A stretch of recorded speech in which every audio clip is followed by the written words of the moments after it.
guys, today we're going to be reading Quintessence, SSYRA book 6 to 8, chapter 2 to chapter 3. If you haven't read chapter 1 with me, then go and check out that video. Now let's start. Chapter 2. If the flyer had not been stuck to the school's front door, Alma Lucas would have never noticed it. She was in a hurry after all. Alma was in a hurry because it was the end of the school day. The bell had just rung, and the halls were filling with students, more and more every passing second. This is how almost every one of her episodes had happened, in these halls full of students. And more than anything else, Alma did not want to have another episode. She was also distracted, even more than usual. She was distracted because last night, after dinner, she had a discussion with her parents. She'd been turning the words over and over in her head all day long, over and over and over and over. The discussion had gone like this. "So, Alma," her father said, lacing his fingers together the way he did when he was about to say something serious. "Let's check in. It's been 3 months since we moved. It's been more than 2 months since your last episode. How do you think you're acclimating to 4 points?" Alma, staring at her plate of barely touched pasta, imagined herself in snow-filled tundra wearing a swimsuit. That was how she was acclimating. Like it was negative 1 million degrees and she was dressed for a pool party. But she didn't want to tell her father that. She didn't want to tell him the truth.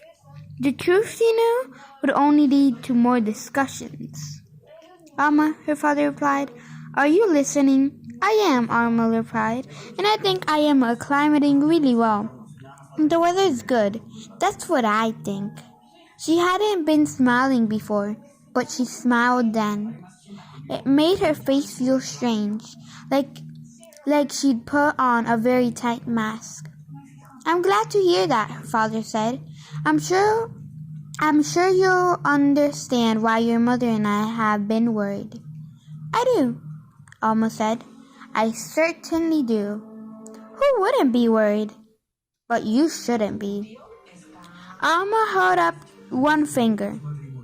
father held up one finger. "We're worried about the notes from your teachers." 2 fingers. "We're worried that you still don't want to leave the house." 3 fingers. "We're worried that you aren't trying to make friends." "I am trying," Alma replied. "I try all the time. All day. I'm always trying to acclimate." In the past, Alma's father had sometimes gotten a little too intense at this point in the discussion, asking exactly how she was trying and exactly what she planned to do differently. So now, Alma's mother took over.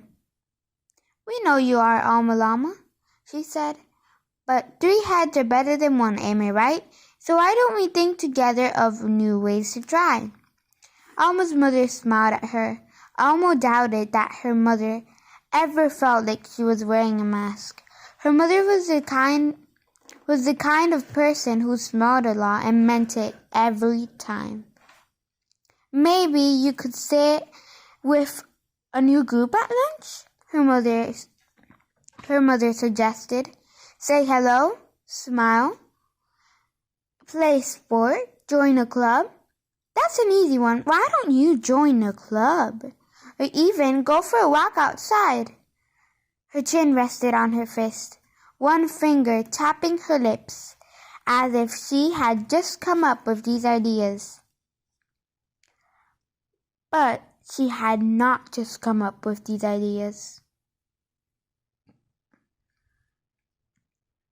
She said the same thing every time they had the discussion. And every time they had the discussion, Alma reacted the way she had last night. She smiled and nodded. She smiled and nodded, even as the bright stuff inside of her, that stuff that she imagined made herself, her almonds grow dimmer and dimmer and dimmer. Last night's discussion ended the way it always did too. Alma's father, his forehead furrowed and his hands laced up tight again, said, "I know the move and James going off to college have been difficult, but it's imperative that you do something, that you make an effort. This is our home now. You must try, Alma." Alma nodded and smiled and said, I am trying. I really am. I really, really am." Later, she had gone up to her room. She had gone up to her new room that was the wrong color, and curled up under her new bedspread that was too scratchy. She had lain awake for hours, listening to her thoughts that came over and over, like they did every night. She had lain awake and felt dark inside, almost less inside, because her last episode hadn't been more than 2 months ago, like she told her parents. The last episode had been the day before, and the episodes were never going to stop, and she was never going to make new friends, and this place was never going to feel like home, and there was nothing to be done. So that day, the day she saw the flyer, Alma was in a hurry and she was distracted. The bell leaped up. She had leaped up from her seat and raced out of her last classroom as the bell rang, as she always did. She was running down the hall, as she always did. Her eyes were on the finish line, the handle of the door. Then her hand was on the door. Her eyes were just above, and then they were stars. Stars were on the flyer, white and red and yellow and blue, punctuating and a black background. Gold letters crossed the paper sky. "You are made of elements in Quintessence," the letter said. "You learn more at astronomy club and science lab after school on Thursday. Elements and Quintessence." Alma read the words again. Quintessence. She said out loud, even though she knew she shouldn't talk to herself. Talking to herself had not made any friends so far. Neither had weaving dried flowers and feathers into her long brown hair. Neither had having episodes in the middle of the hallway or dashing out of class before anybody else had gotten to their feet. She didn't know what quintessence meant, but she liked the way it sounded. It made her think of the bright stuff she imagined inside her. Her almanac.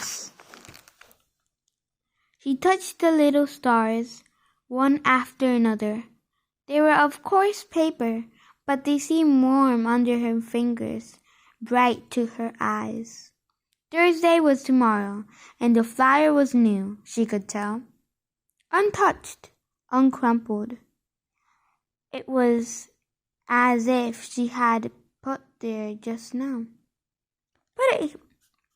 Put here for me, Alma said to the stars. Here was exactly what her mother suggested, right in front of her. Here was what her father meant by acclimating. Here was something that could be done. Alma took the fly from the door, bit by careful bit. She folded it and tucked it into her school bag. For the first in a long time, her almanac brightened instead of dim. Alma felt herself spark. Those stars shining, there were stars shining at her